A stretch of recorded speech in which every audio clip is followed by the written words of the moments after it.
larangan ng politika, showbiz, tatalakayin, himayin, re-reaksyonan ng J. Guevara TV. J. Guevara TV nga po pala, isang reactor ng mga viral issue na nagaganap dito sa Pilipinas. So what's up mga kabiyaya, mga ka-DDS, isang mabiyayang araw po sa ating lahat. At welcome back to my YouTube channel, J. Guevara TV nga po pala, isang Duterte defender at reactor ng mga viral issue na nagaganap dito sa Pilipinas. So eto na nga. Ten, ten, ten, ten. Ten, ten, ten. Ten. Eto na, no? Pag-usapan natin to. Maraming nag-aantay dito. Ano bang maganda itawag natin dito talaga na parang talagang tipong palumpalo. Baby Janet. Yeah, Baby Janet. Baby Janet na lang. Para sweet.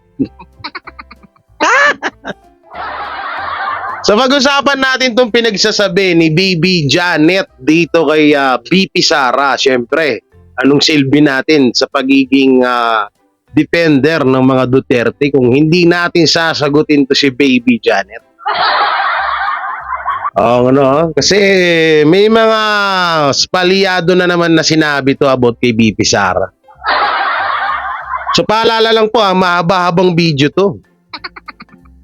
Ano lang naman, etong video kasi kinuha ko sa kanya, mga 17 minutes. Pero lahat yun, ibabalik natin. Re-reactionan natin kung may tama ba or may tama ba siya o sadyang may tama lang siya. O syempre, bago natin to simulan, don't forget to like, share, comment, and subscribe sa ating YouTube channel. At pakipindot na lang din po yung bell button para lagi tayong updated sa ating mga video araw-araw. So mga kakutsero, pasok! Kutsero! Ang tangina, ano yun? Kutsero. Ano may ibig sabihin ng kutsero? Kakakutsero. Kutsara, tas yero. Charot. Joke lang. Okay, play na natin to. At mukhang seryoso dito si Baby Janet, oh. Ni BP Sara Duterte.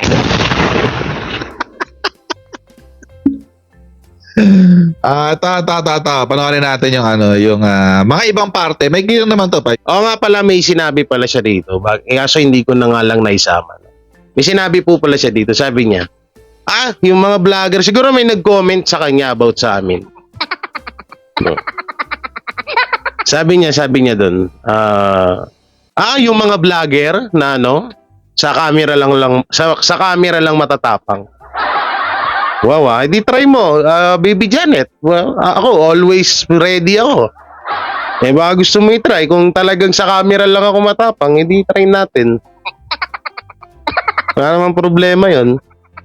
Basta kapag halimbawa meet up walang talikuran. Kahit marami kayo, basta isa-isa lang.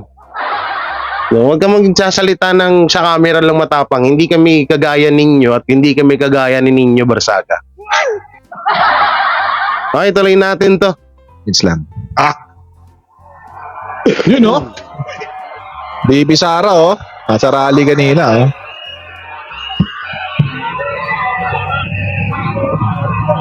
Pasong isigawan sila, Duterte! Duterte! Ayun na. Naririnig ko na.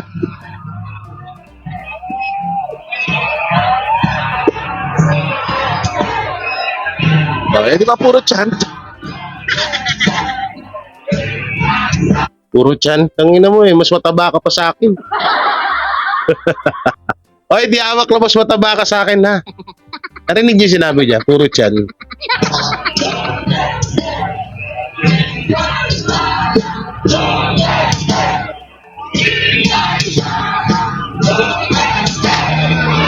Tagal ng ni Baby ni Baby Janet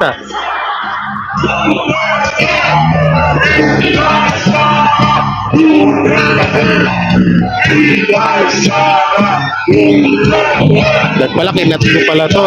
Dapat pala kinat ko pala to, no? Yan na,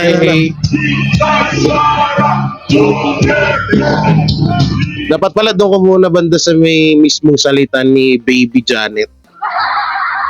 Baby Janet, paano kaya naging coach to? No? Saan coach to? Baka, kaya pala, uso pala sa kanilang recruit.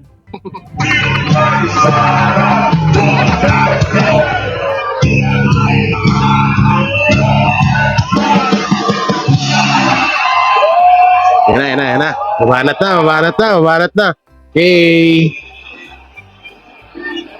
Ayan. Dapat pala kinat ko pala. Expect na pupunta siya dyan, mga kotsero, kasi diba, Dumating yata yung pinakamamahal nating nasa Hindi niya daw expect na pupunta daw dyan si BP Sara. Bakit big deal ba? Tsaka ito, napapansin ko sa'yo, Maring Janet. Napapansin ko sa'yo, ba't parang parang asar na asar ka talaga kay BP Sara? Sapaw na sabaw ba yung kagandahan niya sa kagandahan mo? No, napasasapawan yung kagandahan mo, Mare, no?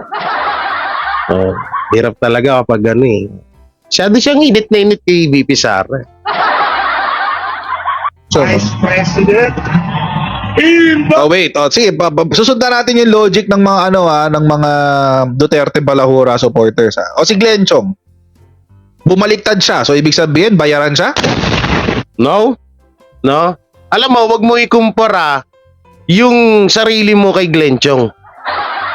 Dahil isa ka lang naman vlogger dito na biglang biglang tinubuan ng katawan. Isang tigyawat na tinubuan ng katawan. Wag mo ikukumpara. Kasi ang ibig niyo sabihin dito, paano yan? Si Glenn Chong. No, si Glenn Chong na dating supporters ni Pangulong Bongbong Marcos. Bakit nasa Duterte na? So, ibig sabihin, bumaliktad. So, ibig sabihin, bayad din ba si Glenn Chong? Alam nyo, si Glenn Chong, una-una, magkaiba kayo, kaya huwag niyong pagkumparahin. No? Huwag mo ipagkumpara yung sarili mo kay Glenn Chong dahil una-una, ikaw vlogger ka. Si Glenn Chong, tsaka hindi magpapabayad yun sa yaman na nun. Ikaw ba, ano bang yaman mo? Parehas lang din naman tayong dalawa Sa YouTube lang din naman din tayo umaasa. Pero ewan ko lang sa'yo. Alam mo, Maring Janet, nanginayang ako sa talino mo. Dahil dati, ang ganda naman ng mga explanation mo dati. Talagang may mapupulot ka na aral. Ngayon, wala na basura na wala nang kung sa tinatawag na tag dito yung wholesome dati, 'di ba? Kapag wholesome tinatawag na wholesome vlogger ka, talagang pangkalahatan 'yan. So si Coach Jarrett, si Maring Jarrett, Maring Janet pala. Sorry. Ay talagang magaling, magaling at may talino din. Pero ngayon napapansin ko, di ko alam bakit biglang bumagsak lahat siya. Paano ko ba sinabi na biglang bagsak? Kasi eto wala pang sinasabi yung mga nire-reactionan niya, nagsasalita na agad siya.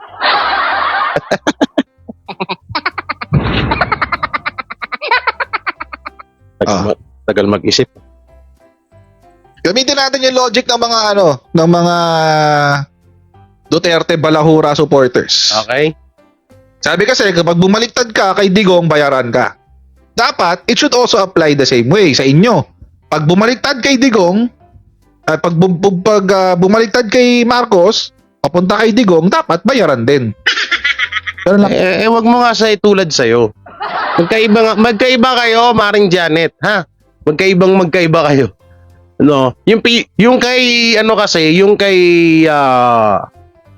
kay attorney, sino ba 'to? Nakalimutan ko, si Chong, Chong ba 'yan? Nakalimutan ko, wala sa isip ko.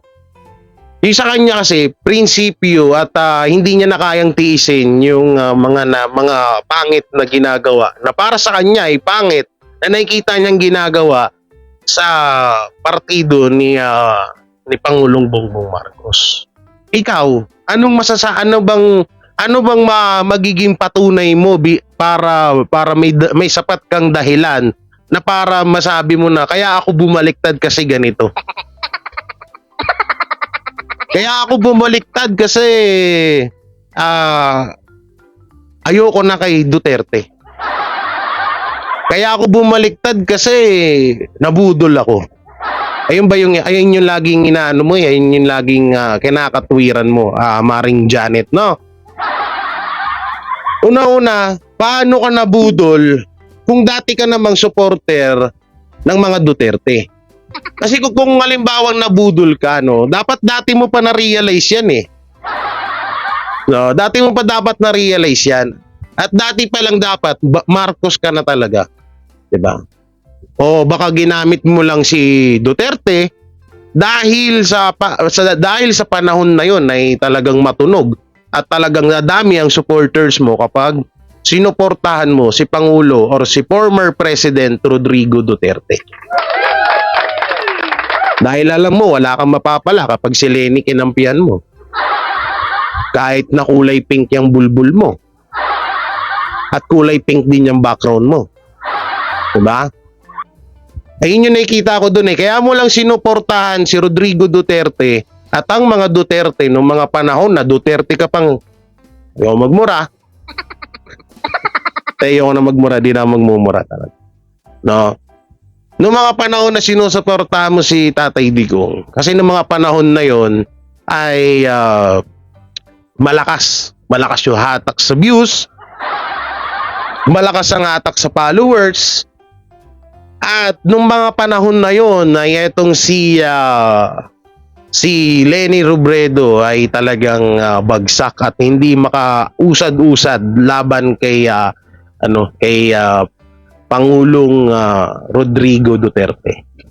So sa lahat ng mga partido, ng mga dilawan.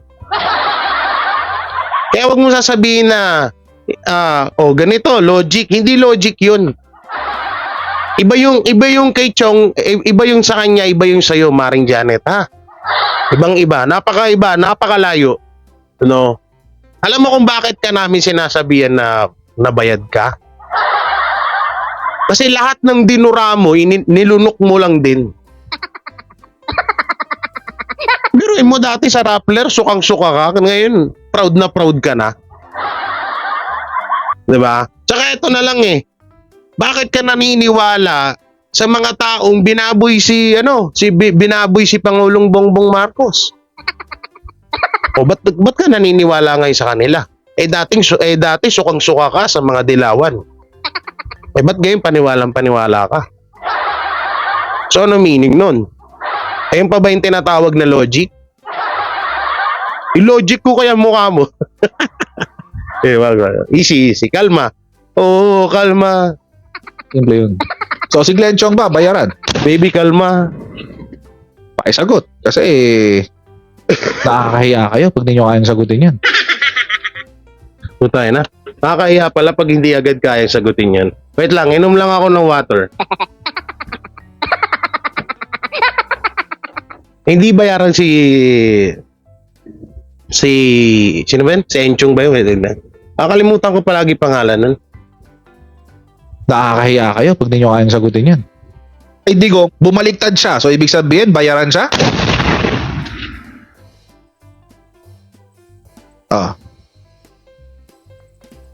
Gamitin natin yung logic ng mga Duterte Balahura supporters. Sabi kasi kapag bumaliktad ka kay Digong, bayaran ka. Dapat it should also apply the same way sa inyo. Pag bumaliktad kay Digong at pag bumaliktad kay Marcos, papunta kay Digong, dapat bayaran din. Ganun lang kasimple yun. So si Glenn Chong ba, bayaran? Yun, si Attorney Glenchong. Okay. Una-una, ang mga Duterte, ni minsan hindi natin natunugan or hindi natin nabalitaan na nagbabayad yung mga yan dahil talagang Pag sinuportahan mo sila, dapat magpusa ka. Walang kapalit na katulad ng mga ginagawa sa inyo. Tsaka, wag mong itulad si Glenn Chong sa'yo. Dahil isa ka lang, lehitimong bayarang vlogger. Tandaan mo yan, Maring Janet. Wag mo itulad, napakalayo. Napakalayo mo pa. Wag ka muna wag ka muna mag-assume. Wag ka muna magpiling. Hindi porket na maraming nanonood sa'yo ng mga ututo mong supporters, no? Wag ka muna magpiling, ha? Wag ka muna magpiling. Okay? Kasi nakakahiya kayo pag ninyo kayang sagutin yan.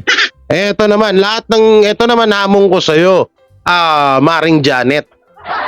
Ito lahat ng sasabihin ko dito, i-rebat mo din. Pag hindi mo nagawa yun, nakakahiya kayo.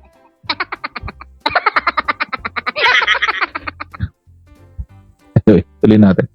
Ay, Sara! Kala ko tatawa na naman siya. Na-stuck na naman.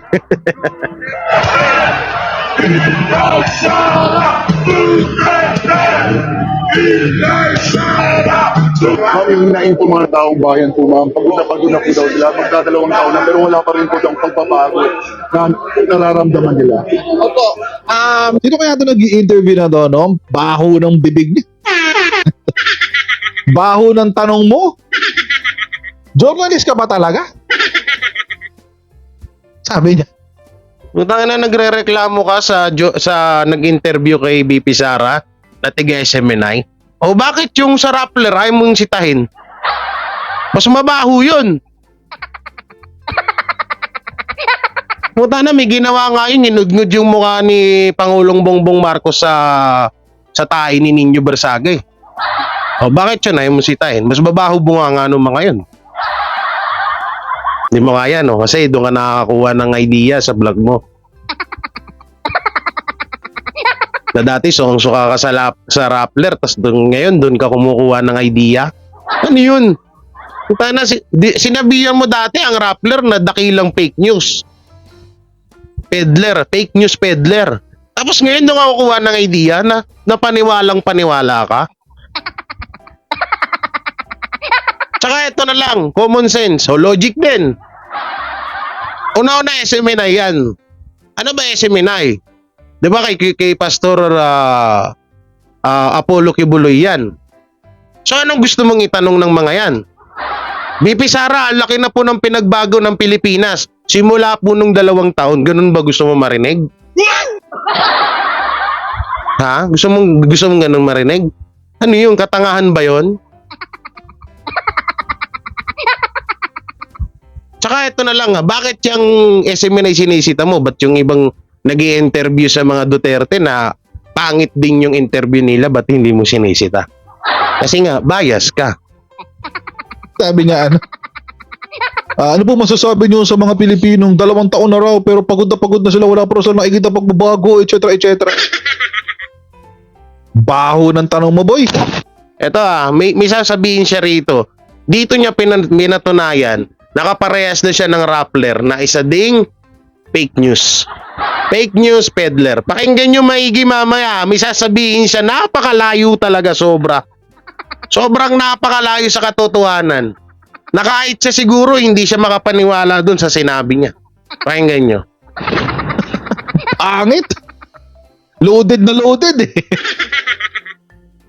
Yan po ay karapat-dapat na iakyat nila sa ating Pangulo. Meron Pinagtaka ko lang, no, ang tanong ng reporter ay patuloy na walang pagbabago sa Pilipinas sa loob ng 2 taon. Ang narinig ko lang sa kanya, ang pangit, ang baho, loaded na loaded. Puta na, asan yung komento mo dun sa sinabi nung reporter? Akala ko ba matalino ka? Bakit hindi mo nire-react? Dapat kasi Ito Maring Janet, turuan kita. Kapag magta-topic ka kasi, lalo't sa politics, dapat iikot ka lang sa buong issue, sa buong topics doon. Hindi mo papansinin yung, ang baho, ang pangit.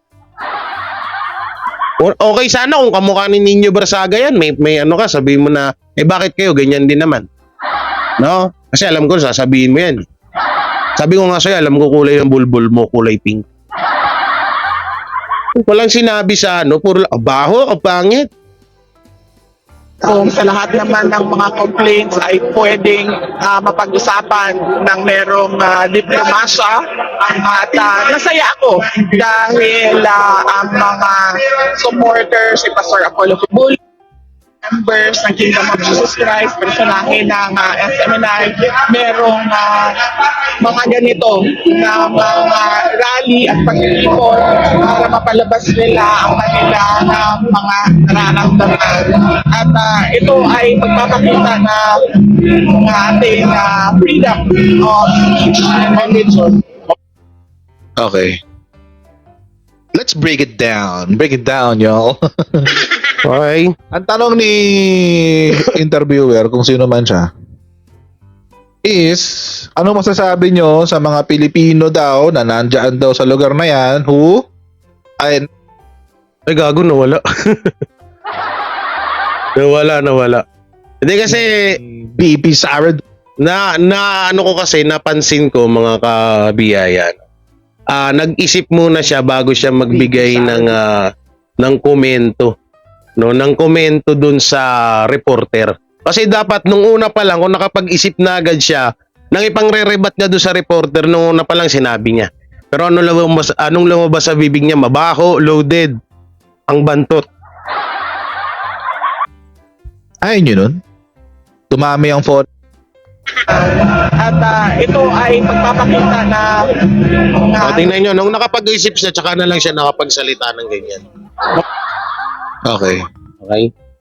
Let's break it down. Break it down. Okay, y'all. let's break it down. Ang tanong ni interviewer, kung sino man siya, is ano masasabi nyo sa mga Pilipino daw na nandyan daw sa lugar na yan who are pagod na, quote unquote, pagod na dahil wala pa rin ng pagbabagong nagaganap sa Pilipinas. Okay, let's break it down. First and foremost, anong pagbabago ba hinahanap nyo? First and foremost, I think that's the more relevant question. What change are you looking for? Kasi mga kutsero, it's only been a year and a half. And in the year and a half, there has been very significant strides. Wow, significant stride. Napakarami ng improvement na naganap. Una, bumaba ang unemployment. Pangalawa, bumaba ang inflation. Pangatlo, tumaas ang employment. Ayun yun nun. Tumami ang foreign investors.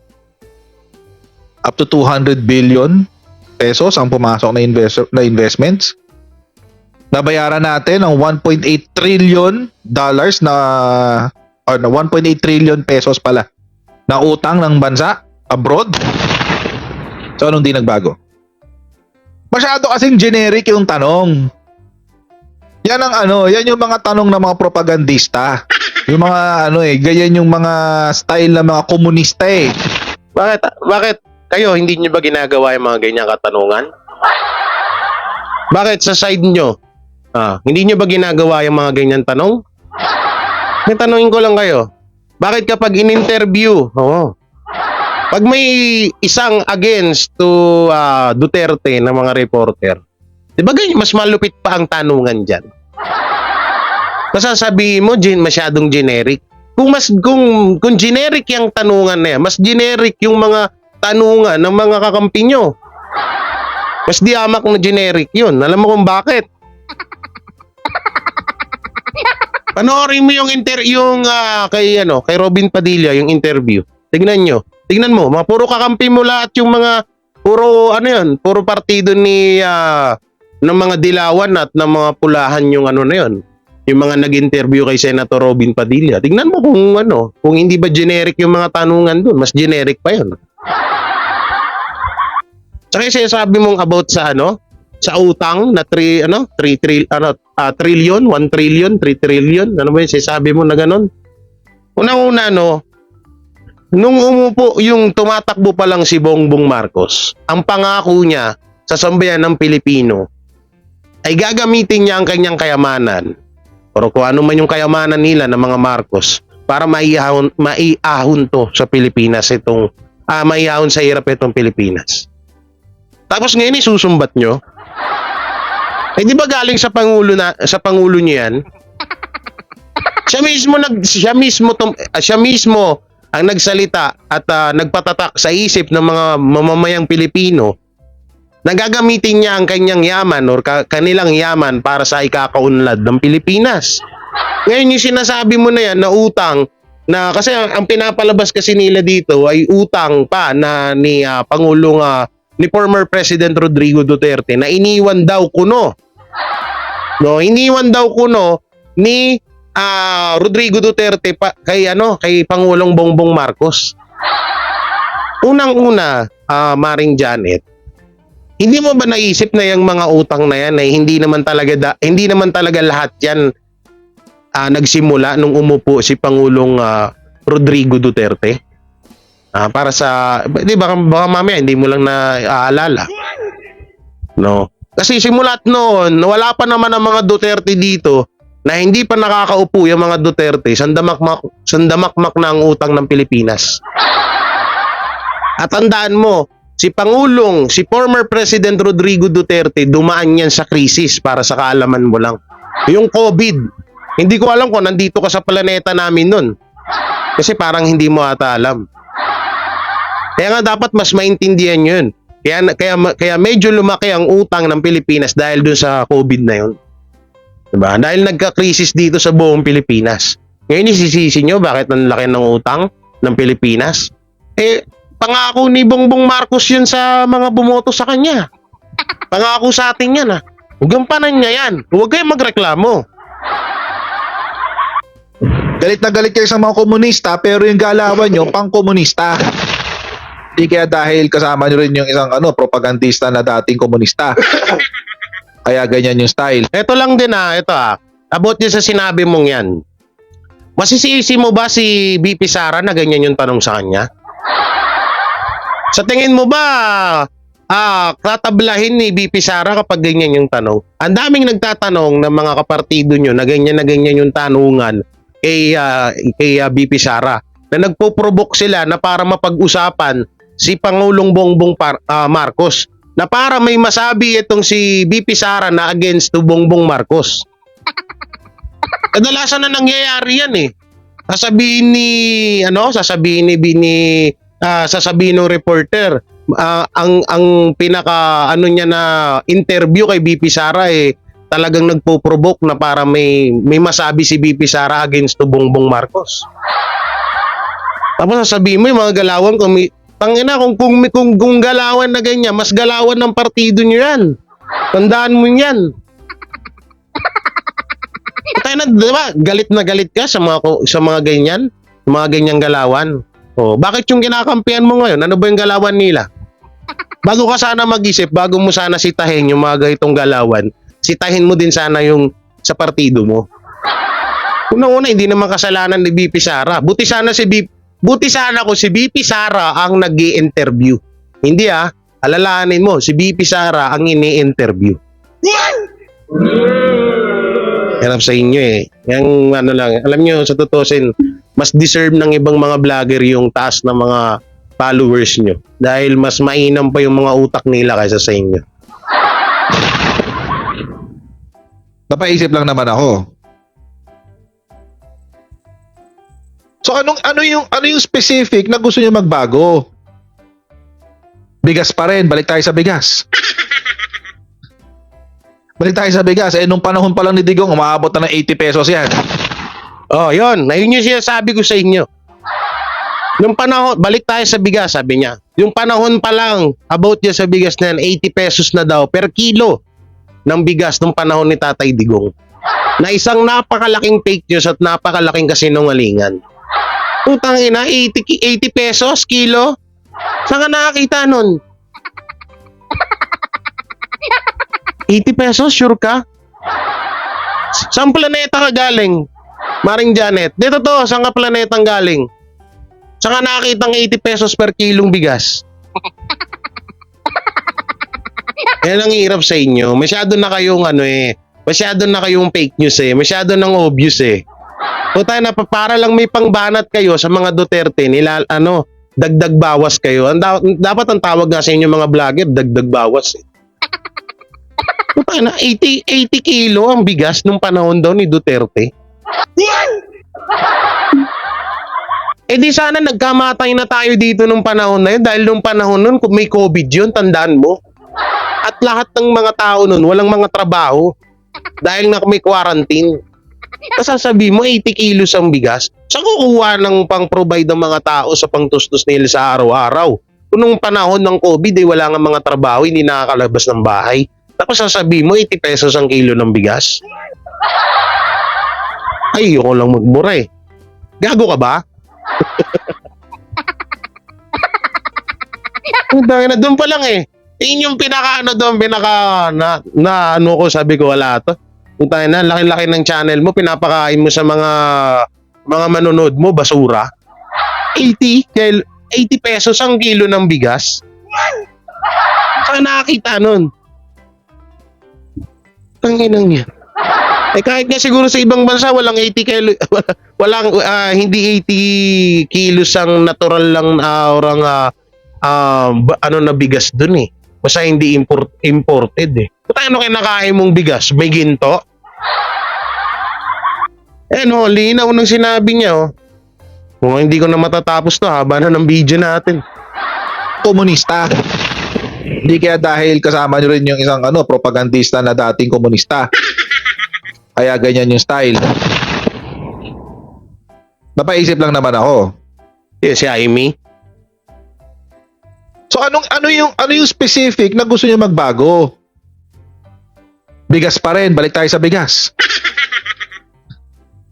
Balik tayo sa bigas. Nung panahon pa lang ni Digong, umaabot na ng 80 pesos yan. O, diba?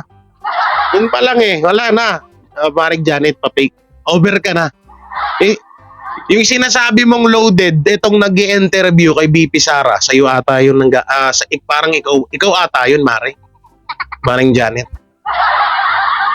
Yung sinasabi mong 80, tas yung loaded dun sa loaded itong itong nag-i-interview, parang ikaw ata yun. Parang naging loaded ka na sa kayabangan at kabubuhan. Pero yung mo saan nakakita 80 kilos ang bigas. Kasi ito pa, natural na hanapin or questionin ng mga taong bayan yung 20 kilos na pesos na per 1 kilo na per 1 kilo na bigas. Alam mo kung bakit? Ayan ang pinaka-highlights na propaganda or na plataforma ni Pangulong Bongbong Marcos, yang bigas na yan. Katulad ni Tatay Digong, about dun sa 6 months, so ubusin niya lahat ng adik dito sa Pilipinas.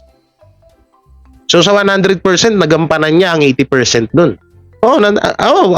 Aminado ako na hindi niya naubos lahat dito. Pero ang daming tumino.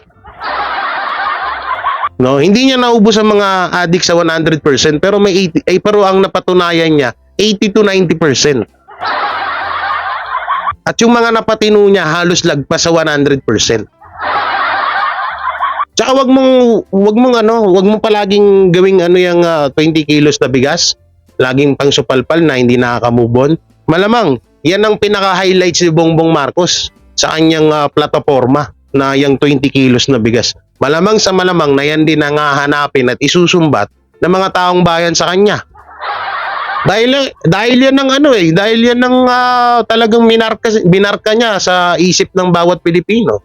Na yung mga bigas na yan, 50 kilos, 60 kilos, ay ibababa niya yan sa 20 kilos. Kaya wag mo sisihin yung taong bayan, ha? Okay, masyadong na mahaba yung video nyo, pero doon napatunayan ko na fake news ka. Ay, nasaan ka nakakita? 80 kilo ang bigas. Ang laki-laki mong, ang tagal-tagal mo natin. Hindi ka ata tumira dito sa Pilipinas eh. Hindi mo alam eh. Hay nako, Maring Janet. Yan, Maring Janet hindi kita tinira sa personal na kaanyuan mo. Bumase lang ako dun sa mga pinagsasabi mo. Ngayon, kung hindi mo sasagutin to, lahat ng sinabi ko sa'yo, nakakahiya ka rin. Ibinalik ko lang din yung sinabi mo sa amin. Na kapag hindi namin nasagot yung sinasabi mo kay Glenn Chong na kapag bumaliktad ba, bayaran din. Nasagot ko na. So, sumagot ka rin. So yan mga kabiyaya, mga ka-DDS, hanggang dito na lang yung video natin. Anong magiging komento nyo sa mga napanood nyo at narinig nyo dito sa aking video? Syempre, comment nyo lang po dyan sa baba. Wala po yung bayad. Free po yan, free. No, hindi tayo nagpapabayad kahit sa comment lang. At syempre, wag nyo pong kalimutan din na mag-like, share, comment, and subscribe sa ating YouTube channel at pakipindot na lang din po yung bell button para lagi tayong updated sa ating mga video araw-araw. So maraming salamat. Ingat po kayo palagi and God bless and peace and bye-bye.